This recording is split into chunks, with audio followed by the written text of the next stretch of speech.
네, 그 다음은 이제 평균 임금 개념과 그 포함되는 임금에서 저희가 DB형, 그리고 퇴직 일시금을 산정할 때 3개월간 근로자가 지급받은 임금 총액을 그 일수로 나눈다고 했습니다. 그럼 여기서 3개월 임금 총액 그 전액을 포함할 것인지 그 범위가 문제가 될 수 있는데 그 산정의 범위는 이 임금이 어느 주기로 지급됐는지 그 지급 기간에 따라서 구분을 할 수 있겠습니다. 그래서 우리가 월급여 같이 매월 지급되는 임금 같은 경우에는 그 3개월간 지급받은 임금 총액의 전액이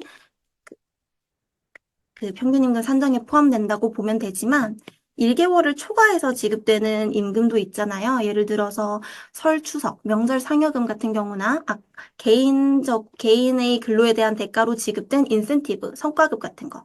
그리고 기타 수당 같은 경우에는 이제 1개월을 초과하는 기간으로 지급되기도 합니다. 이 상여금과 기타 수당 같은 경우에는 근로자가 퇴직한 시점부터 12개월, 그러니까 1년이죠. 그 1년 동안 지급받은 임금의 12분의 3만 산정을 해서 포함이 되고요. 여기서 조금 주의해서 살펴봐야 될 게 이 연차휴가 미사용 수당입니다.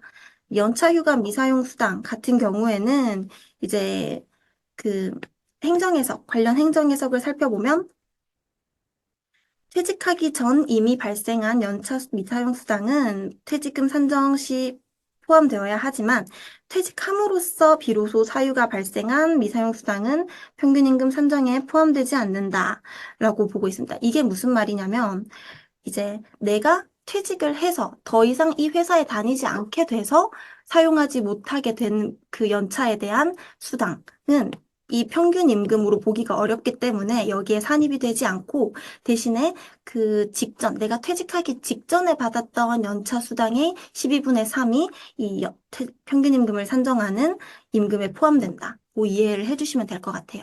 이 부분이 조금 중요한 게 이제 DB나 퇴직 일시금 같은 경우에는 평균 임금으로 저희가 급여를 산정하지만 DC 같은 경우에는 임금 총액을 기준으로 그 급여가 산정이 되기 때문에 여기서 조금 그 연차휴가 미사용 수당 산입 범위가 좀 달라지게 되거든요. 그래서 DC에 관한 설명은 제가 뒤에서 DC형 제도 설명할 때 더 자세하게 해드리도록 하겠습니다. 그럼 이 연차 휴가에 대한 미사용 수당도 이 DC형의 부담금을 산정하는 연간 임금 총액에 포함되나요? 라는 질문이 되게 실무적으로 많아요. 그렇기 때문에 그 관련한 행정해석을 가져왔는데 우선 연간 임금 총액이란 당해 연도 중에 근로자에게 지급된 임금 총액을 의미하기 때문에 근로자의 퇴직으로 인해서 비로소 지급 사유가 발생한 미사용 수당도 부담금 산정 시 산입이 된다.